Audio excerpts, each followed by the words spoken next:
ഇന്ന് പഴം കൊണ്ട് ഒരു അടിപൊളി സ്നാക്ക് ഉണ്ടാക്കുന്നതിൻ്റെ റെസിപ്പിയാണ്. പുറമേ നല്ല ക്രിസ്പിയും ഉള്ളിൽ സോഫ്റ്റും ആയിട്ടുള്ള ഒരു അടിപൊളി സ്നാക്കാണ് പഴം കൊണ്ട് ഉണ്ടാക്കുന്നത്. ഈ സ്നാക്ക് എങ്ങനെ ഉണ്ടാക്കാൻ നോക്കാം. ഇത് ഉണ്ടാക്കാൻ വേണ്ടിയിട്ട് ആദ്യം തന്നെ 2 പഴം എടുത്തിട്ടുണ്ട്.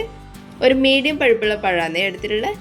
ഇനി ഇത് ചെറുതായിട്ടൊന്ന് കട്ട് ചെയ്തെടുക്കാം. ഈ ഒരു വലുപ്പത്തിൽ നമുക്ക് വേവിച്ചെടുക്കാൻ പാകത്തിന് ഒന്ന് കട്ട് ചെയ്തിട്ടെടുക്കാം. 2 പഴം ഇതുപോലെ ചെയ്തെടുക്കാം. ഇനി ഇത് ആവിയിൽ വെച്ചിട്ടൊന്ന് വേവിച്ചെടുക്കാം.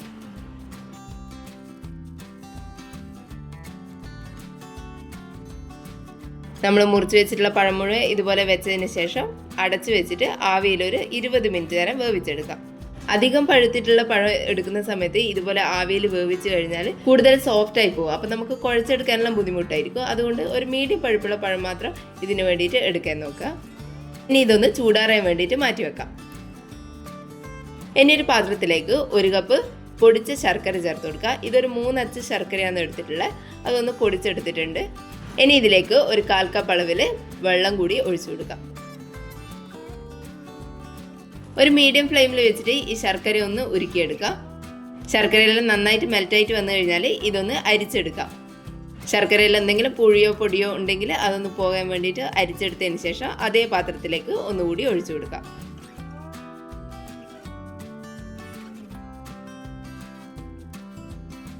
ഇനി ഇതൊന്ന് തിളച്ച് വന്നു കഴിഞ്ഞാൽ അതിൻ്റെ അകത്തേക്ക് 1 കപ്പ് തേങ്ങ ചിരകിയത് ചേർത്ത് കൊടുക്കാം. ഫ്രഷായിട്ട് ചിരകിയെടുത്ത തേങ്ങ തന്നെ ഇതിന് വേണ്ടിയിട്ട് എടുക്കുക.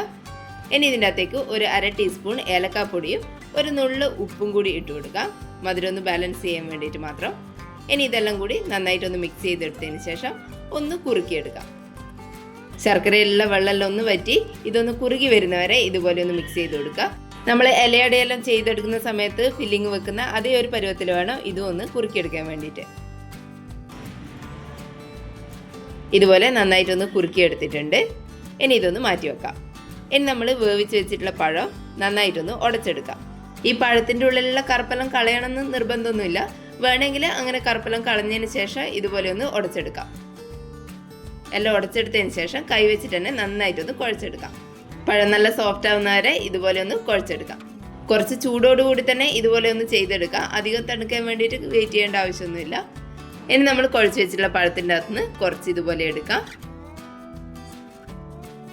ഇനി ഇതൊന്ന് ഉരുട്ടിയെടുത്തതിന് ശേഷം നമുക്ക് കയ്യിൽ വെച്ചിട്ടൊന്ന് പരത്തിയെടുക്കാം. നമ്മൾ ഈ ഉന്നക്കായെല്ലാം ചെയ്തെടുക്കുന്ന പോലെ തന്നെ കൈവെള്ളയിൽ വെച്ചിട്ട് ഒന്ന് ഇതുപോലെ പരത്തി കൊടുക്കാം. നന്നായി പരത്തിയതിന് ശേഷം ഇതിൻ്റെ അകത്തേക്ക് നമ്മൾ ചെയ്ത് വെച്ചിട്ടുള്ള തേങ്ങേൻ്റെ ഫില്ലിങ് നിറച്ചു കൊടുക്കാം.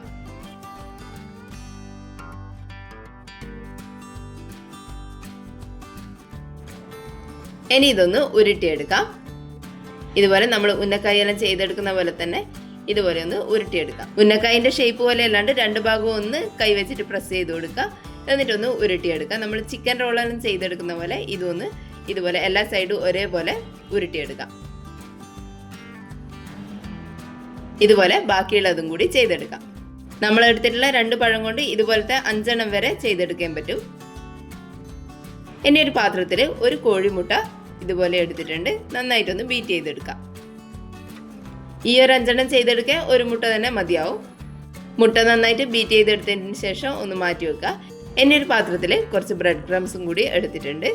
ഇനി നമ്മൾ ചെയ്തു വെച്ചിട്ടുള്ള പഴത്തിൻ്റെ റോള് ഇതുപോലെ മുട്ടയിലൊന്ന് മുക്കിയെടുക്കുക. അതിനുശേഷം ബ്രെഡ് ക്രംസിലും കൂടി ഒന്ന് കോട്ട് ചെയ്തെടുക്കാം. എല്ലാ ഭാഗവും കോട്ടാകുന്നവരെ ഇതുപോലെ ബ്രെഡ് ക്രംസിൽ ഒന്ന് പൊതിഞ്ഞെടുക്കാം. ഇതുപോലെ ബാക്കിയുള്ളതും കൂടി ചെയ്തെടുക്കാം. ഇനി ഒരു പാത്രത്തിൽ എണ്ണ ചൂടാകാൻ വെക്കുക. നന്നായിട്ട് ചൂടായിട്ടുള്ള എണ്ണയിലേക്ക് നമ്മൾ ചെയ്തു വെച്ചിട്ടുള്ള പഴത്തിൻ്റെ റോള് ഓരോന്നോരോന്നായിട്ട് വെച്ച് കൊടുക്കാം. ഇതിൻ്റെ പുറം ഭാഗം ഒന്ന് ക്രിസ്പി ആയിട്ട് കിട്ടേണ്ട ആവശ്യമേ ഉള്ളൂ. അതുകൊണ്ട് ഒരു മീഡിയം ടു ഹൈ ഫ്ലെയിമിൽ തന്നെ വെക്കുക. ഒരു ഭാഗം ഒന്ന് കളർ മാറി വരുമ്പോൾ മാത്രം ഒന്ന് മറിച്ചിട്ട് കൊടുക്കുക. പെട്ടെന്ന് ഇട്ടപാടെ മറിച്ചിട്ടേ നിൽക്കരുത്. ഒരു ഭാഗം കളർ മാറി വരുന്ന സമയത്ത് ഒന്ന് തിരിച്ചിട്ട് കൊടുക്കാം. പുറം ഭാഗം കോട്ട് ചെയ്തിട്ടുള്ള ബ്രെഡ് ക്രംസ് പെട്ടെന്ന് കരിഞ്ഞു പോകും. അതുകൊണ്ട് മറിച്ച് ഇതുപോലെ ഇട്ട് കൊടുക്കാം.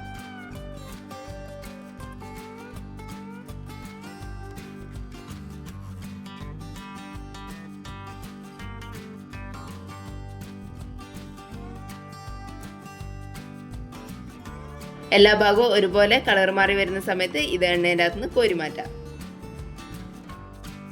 ബാക്കിയുള്ളതും കൂടി ഇതുപോലെ ഒന്ന് ചെയ്തെടുക്കാം. എളുപ്പത്തിൽ ഉണ്ടാക്കാൻ പറ്റിയ ഒരു അടിപൊളി സ്നാക്കാണ്. പുറമേ നല്ല ക്രിസ്പിയും ഉള്ളിൽ നല്ല സോഫ്റ്റ് ആയിട്ടുള്ള ഒരു അടിപൊളി റെസിപ്പിയാണ്. എന്തായാലും എല്ലാവരും ഒന്ന് ഉണ്ടാക്കി നോക്കണേ. വീഡിയോ കണ്ടിട്ട് ഇഷ്ടപ്പെട്ടിട്ടുണ്ടെങ്കിൽ ഒന്ന് ലൈക്ക് ചെയ്ത് സബ്സ്ക്രൈബ് ചെയ്യണേ. താങ്ക്